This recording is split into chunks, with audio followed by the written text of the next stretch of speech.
Hey y'all, welcome back to Soulful Tea. And on this episode, I'm going to give you 7 cons to teaching.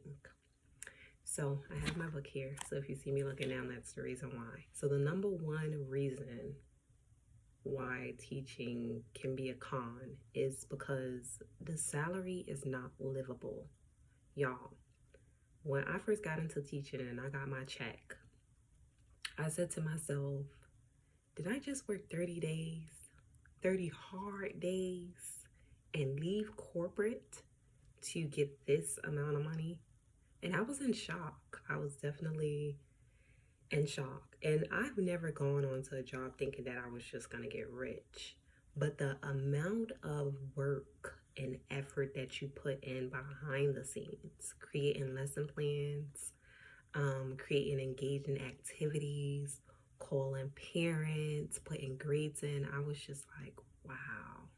Now I understand why teachers leave the educational field or try to move up the ladder because it's not a livable wage.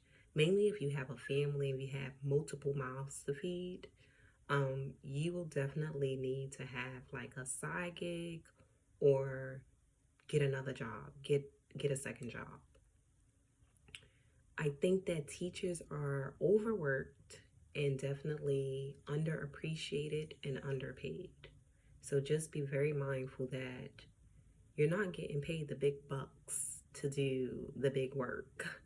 Um, and you have to be passionate about it because if not, you will say, okay, I can go somewhere else and do less work and make twice as much money. So you definitely need to go into the field and be passionate and dedicated. Um, the second con is, and this is just my personal observation, I personally feel that those in higher positions do not care about the well being of teachers.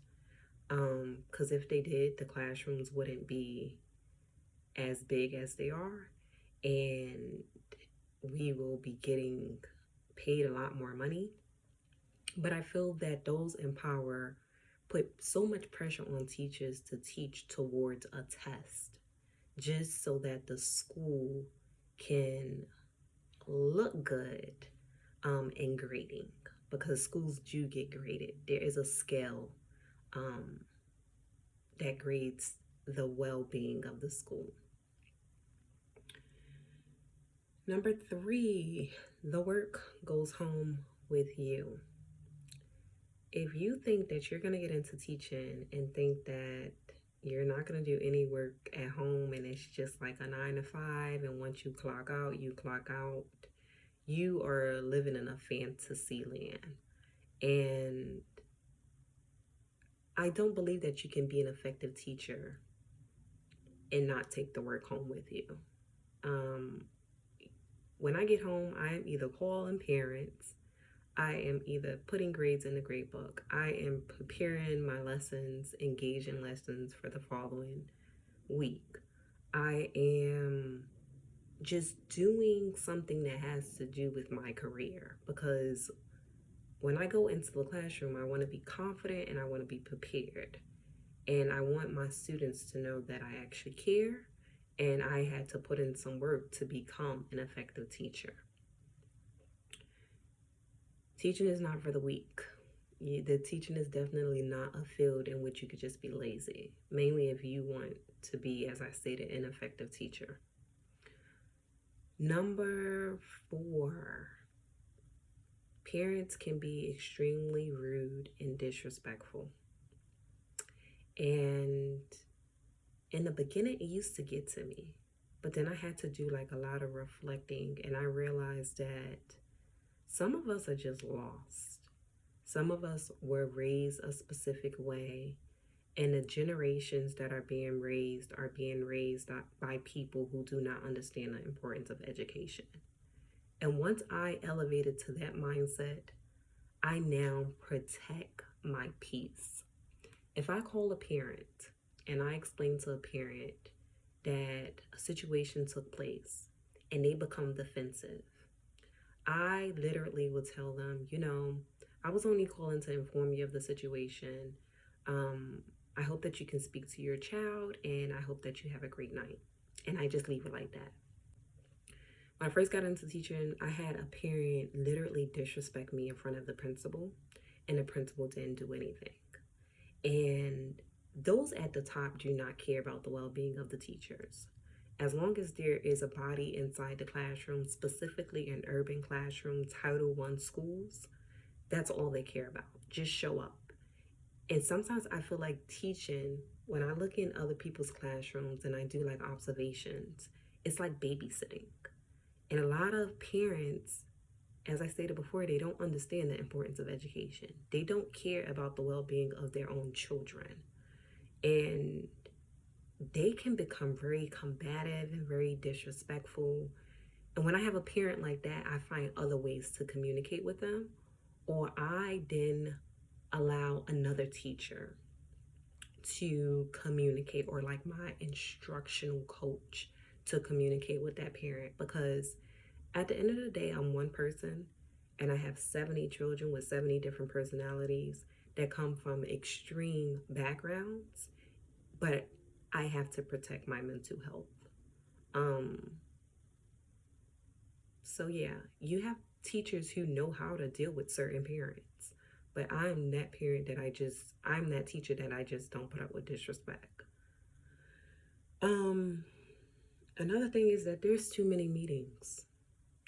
Once a week I have a meeting, 1 or 2 meetings, and I'm like, this information could have been provided through email. Not only do you have to deal with these different personalities throughout the day, but some people don't understand that there is a lot that goes on in the classroom, right? And if you want me to be an effective teacher, you should allow me to go home to decompress so that I can come back and be my best self. So now I understand why some teachers just look drained, like mentally, emotionally, physically drained, because there is a lot that goes on in the classrooms. The classrooms are overpopulated, the classrooms are under resourced, and it's all on the teacher. At the end of the day, it's all on the teacher. Talking about being under resourced, a lot of your resources will come from outside the classroom and is not provided through the school.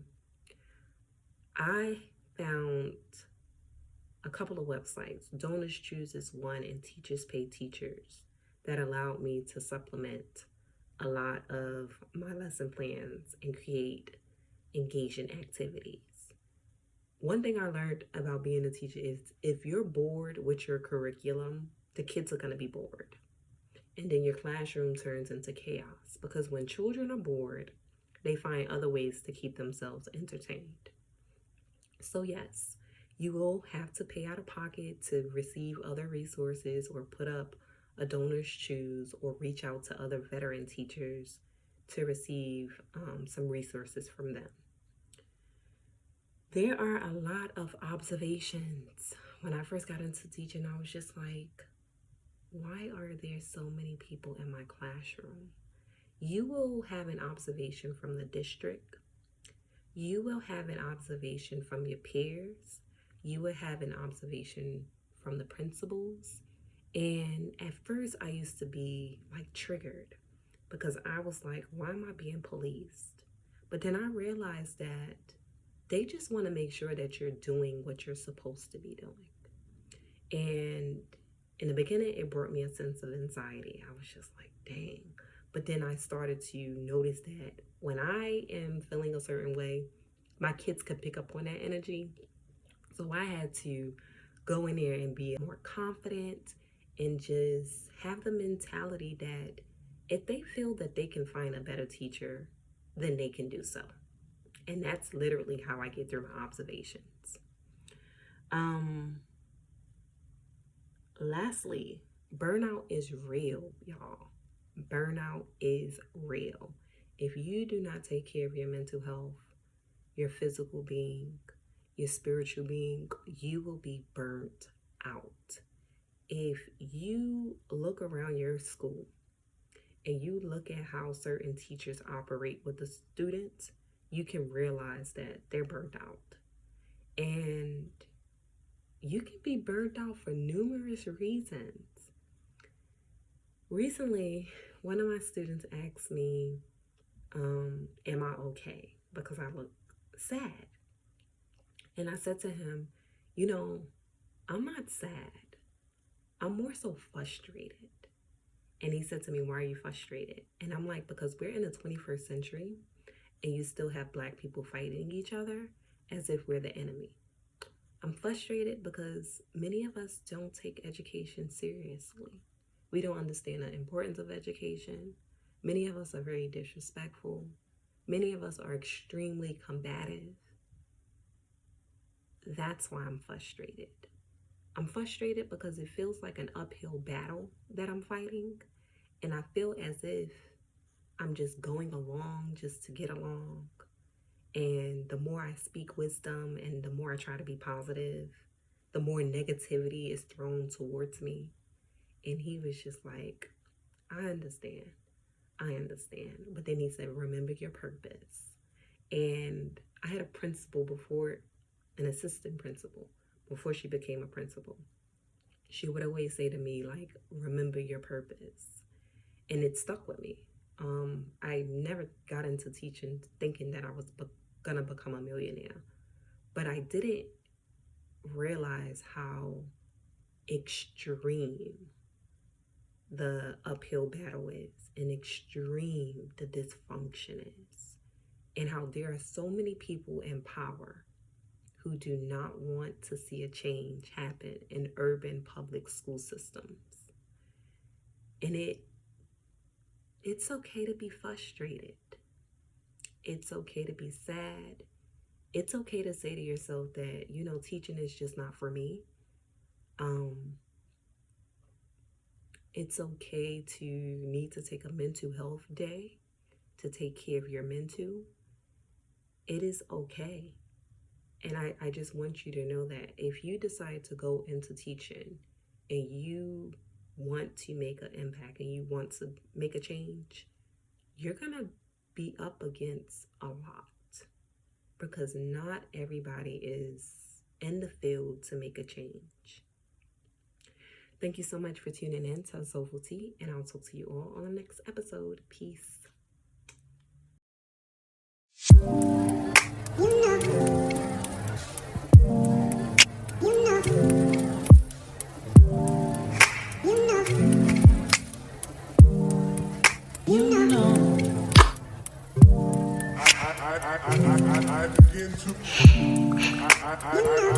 I begin to